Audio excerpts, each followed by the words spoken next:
সরকারি প্রাথমিক বিদ্যালয়ের ন্যায় বাংলাদেশে ইবতেদায়ী মাদ্রাসা শিক্ষকদের সুযোগ সুবিধা প্রদান এবং শিক্ষকদের বেতন বৈষম্য দূরকরণ প্রসঙ্গে অত্যন্ত দুঃখের সাথে লক্ষ্য করা যাচ্ছে যে দেশে প্রাথমিক শিক্ষার সমান্তরালে ইবতেদায়ী মাদ্রাসাগুলো কোমলমতি শিশুদের শিক্ষা বিস্তারে গুরুত্বপূর্ণ ভূমিকা পালন করে আসছে।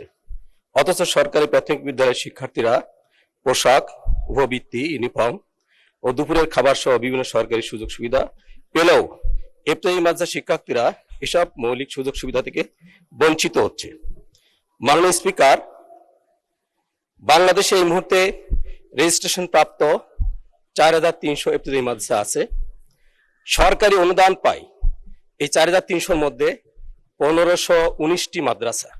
প্রধান শিক্ষক পায় ৩৫০০ টাকা, সহকারী শিক্ষকরা পান ৩৩০০ টাকা। এই মাদ্রাসাগুলোতে প্রায় ৭ লক্ষ ছেলে মেয়ে লেখাপড়া করে।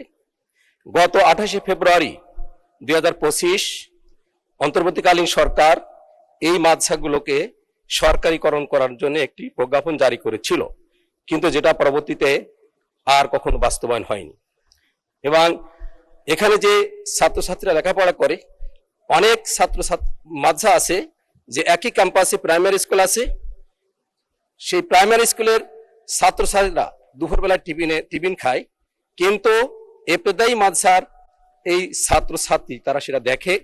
তাদের মাননীয় প্রধানমন্ত্রী ঘোষণা অনুযায়ী বাংলাদেশের এই মুহূর্তে সরকারি প্রাইমারি স্কুলের ছাত্রীদেরকে পোশাক দেওয়া হচ্ছে, কিন্তু একই ক্যাম্পাসে দেখা যায় ইবতেদায়ী মাদ্রাসার এই ছাত্রদের কোনো পোশাক নাই।